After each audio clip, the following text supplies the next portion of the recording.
Welcome students to lecture 18 of MHHS 1. We're continuing with Chikako Takeshita's essay, The IUD in Me, on embodying feminist technoscience studies. Last time, we got an overview of Takeshita's reflexive embodied scholarship and how this positioned her to research the complex social and political history of the development of the IUD. As the device's ideal neoliberal user, she found herself a beneficiary of the reproductive technology both personally and professionally. Her approach to the topic, then, was not one that just ignored her positionality and continued as a neutral researcher, but one that acknowledged her choice to get the IUD. That word choice, I've put in quotation marks, I think, because what she realized is that her choice wasn't entirely freely made.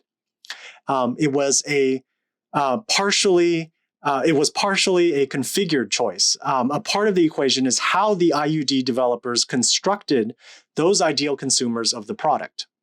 Those choices were, in a partial sense, constructed by the social and political history of the IUD.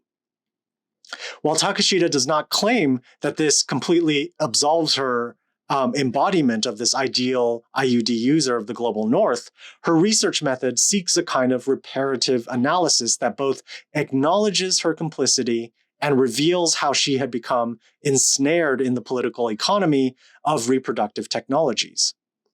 Today, we get much more into the specifics of that 4.5 decades of history and the specific harm that the development of the IUD enacted upon women not in positions of privilege like Takeshita herself.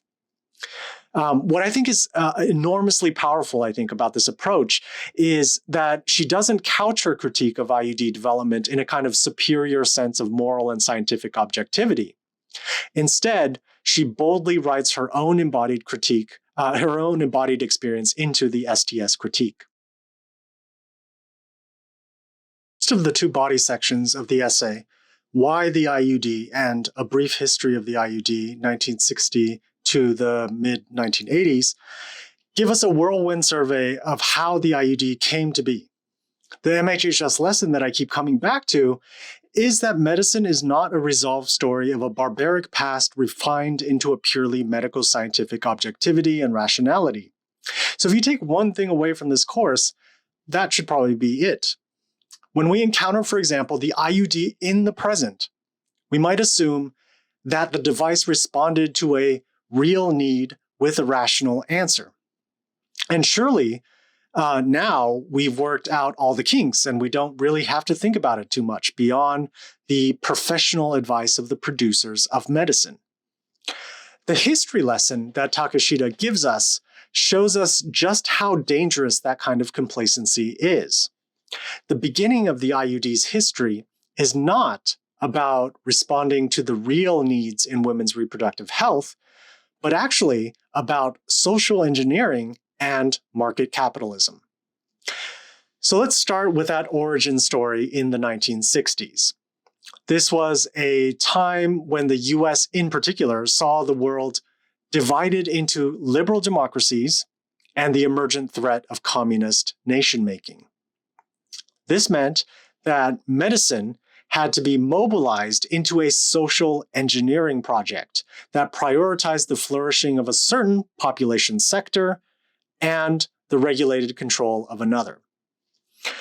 The populations in the global south were characterized unfairly as hyperfertile and backwards. If their populations went unchecked, the thinking was that these social engineers, the social engineering would be necessary. All sorts of end-of-the-time scenarios would become a reality. So the IUD was a way to impose contraception onto women of the global south, even if they didn't really want it. Governments in Indonesia, China, and Vietnam have used the IUD as a tool to limit the birth rate. Indigenous women in Mexico were implanted with IUDs without their consent. And in the US, poor teenagers and women of color were incentivized to get the Dalkin shield in the 1970s. And this early form of the IUD, the Dalkin shield, led to a disastrous and deadly rollout, the eventual recall of the technology, and a huge class action lawsuit. The unproven technology was irresponsibly marketed to nulliparous women, mostly college-aged women who had never given birth. Marketed to them as a supposedly risk-free device that would fit the lifestyle of the modern woman of the 1970s. Several women developed infections from the shield, and some were even killed. Later in the essay, Takeshita discloses that she herself knows a couple of women who had been affected by this completely profit-driven rollout of an untested device. This brief history up to the 1980s ends with the recall of the Dalkin shield and a class action lawsuit brought by 300,000 women. It seemed like it was a success story at this point, but there's much more to the story after the 1980s. They let the disastrous IUD technology sit dormant for a while because of that lawsuit, so that it would just fade from the public memory. And then, in 1988, an aggressive rehabilitation project was launched to introduce the new and improved technology of Paragard, the copper T device that Takeshita herself got in 2002. Now, I'm going to keep harping on this because I think it's one of the most important lessons to learn from this. The scientific method isn't always our idealized picture of innocent trial and error perfected into objective truth. Sometimes this supposedly objective truth is bought at the cost of significant injury, of harm, and even of death. The next section moves the history to the early 2000s, when Takeshita was setting up her Paragard insertion at the local Planned Parenthood. What follows is not a boring, dry account of safety protocols and clinical procedures, but the kind of media ecological approach to the subject that we saw in Gloria Kim's essay last time about pathogenic nation-making and that strange 7-minute documentary about global pandemics. There was something alarming to Takeshita about the initial interaction with a female doctor that she just heard was supposedly, really cool. Instead of coolness in that interaction, Takeshita got curt, unexpectedly intrusive questions about her marital status, her sexual history, and her relationship plans for the future. Initially, this was just a really confusing moment. We're not used to being asked these things, especially in a clinical setting, when it seems like it should only be about symptom and treatment, problem and solution. Takeshita realized eventually that there was this constructed idea of this safe or ideal IUD user. And that wasn't a young nulliparous woman who has multiple sexual partners. This encounter led Takeshita to take this constructed ideal IUD user as a research topic. Why was an older, monogamous, married woman the best user for an IUD? Is there an objective, scientific, medical reason for this? Or is there something else going on? And it turns out there was. After the debacle of the shoddy Dalkin shield product of the 1970s and its recall in the 1980s, the IUD was due for an image makeover since these developers were looking to make their own profits. The essay helpfully breaks down the PR makeover into 3 concrete steps. The 3 steps sound like they wanted to spread around the blame to minimize the damage to the IUD's reputation. First, they had to acknowledge the design flaw of the Dalkin shield and convince people that the new and improved design fixed the tail of the device that was thought to have passed on bacteria that led to infectious complications. This was to place the blame on the old technology, and the new improved IUD was supposed to fix all those defects.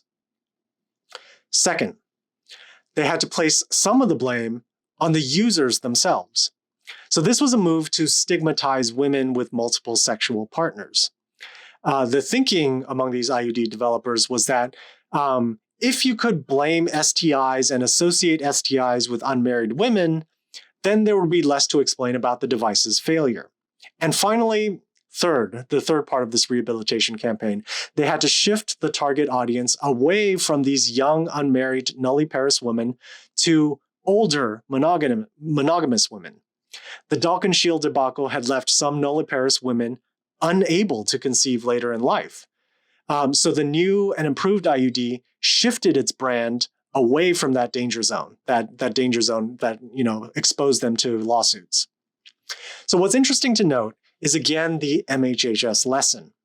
As Takeshita notes, a lot of this new and improved branding is, quote, based on social factors rather than biological imperative. Medicine is sometimes not even concerned with biology, but with marketing and social engineering. This preference for the ideal user of the older monogamous woman who has already had at least one child is not strictly based on biological data. And that explains the questioning that Takeshita got when she was getting her Paragard in 2002, that scene with her doctor. The doctor was trying to find out if Takeshita fit into this ideal user constructed by the new IUD's rehabilitation campaign. In fact, after Takeshita got her Paragard in 2002, the branded IUD decided in 2006 to go after the market of younger nulliparous women, despite the threat of lawsuit exposure. There was a new competitor called Mirena, which we'll talk about next. So Paragard had to make a business decision to diversify their market base. So as this post-Dalkon Shield history teaches us, rather than honest biological research about safety and efficacy, a lot of the rebranding of the IUD had to do with shifting the blame to the users and covering their legal liabilities by minimizing their vulnerability to lawsuits. The successful rebranding of the IUD was also part of a larger project of restoring confidence in the global south of this method of population control.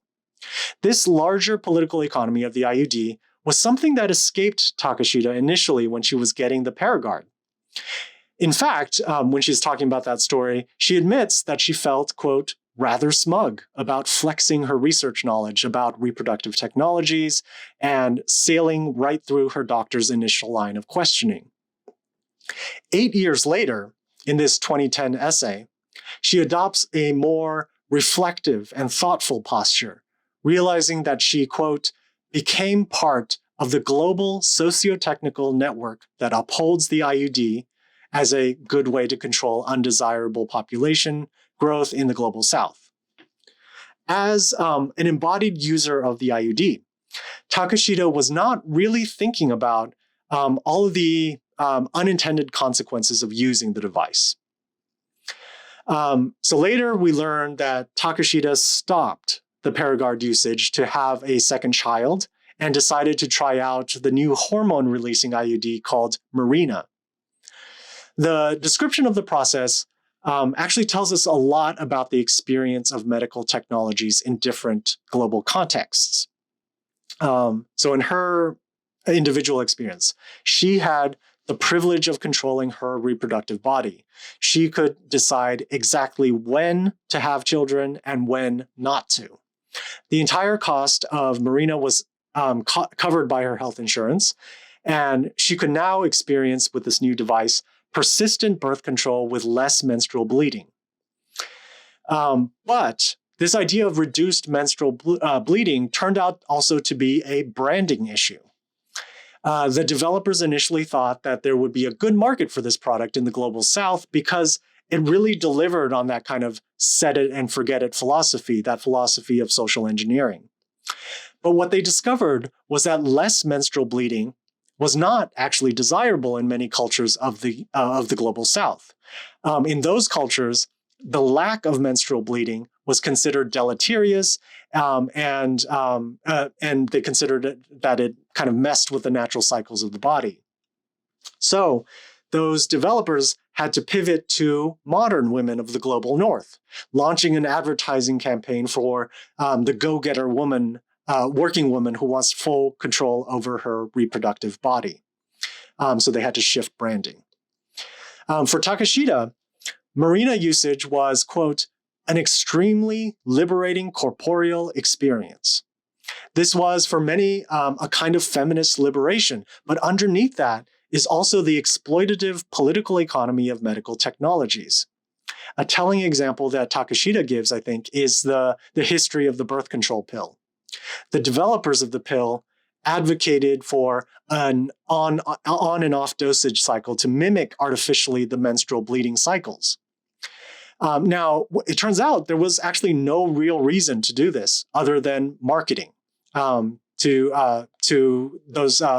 what they perceived as women's desires to preserve their, quote, sacred cycles. This normal woman with a 4-week menstrual cycle was, quote, configured and produced by technoscience and not biology. And when Marina was seeking the new market of the women of the global north, they played up the pleasures of the flexible, liberated female body. They could fully participate in the neoliberal world of modern capitalism and be as productive and healthy as anyone in the workplace. So this is the embodied research problem of the essay. Takeshita's own experience was about this pleasure of the flexible body, but she's now understanding and analyzing the global costs of that pleasure and to what extent her pleasure is merely a product of good marketing. The logic of the political economy of Marina is explicitly eugenic. For privileged women of the global north, it's about facilitating good reproduction when good nuclear families are ready for the children. For poor women of the global south, it's just straight up about population control and this kind of paternalistic notion of doing what's best for a backward civilization that can't control their excess fertility themselves. So, what are we to conclude from all of this? I think Takeshita acknowledges that there aren't easy answers in this essay. It's not really about expiating Takeshita's guilt. It's not really about deciding that if she did it all again, she would make different choices. What I think is truly valuable and path-breaking about this essay is that Takeshita doesn't avoid the hard questions by hiding her own participation in the complex political economies of the IUD. She could have taken the stance of an objective observer of medical history and just reported on these issues. Instead, she has powerfully acknowledged how she has benefited from the IUD and how it's sometimes difficult or even impossible to extricate your own feminist or progressive commitments from the engine of global capitalism. In this essay, by revealing the social and political mechanisms of medical technologies like the IUD, Takeshita teaches us quite effectively that medicine is far from an objective science concerned only with health and safety.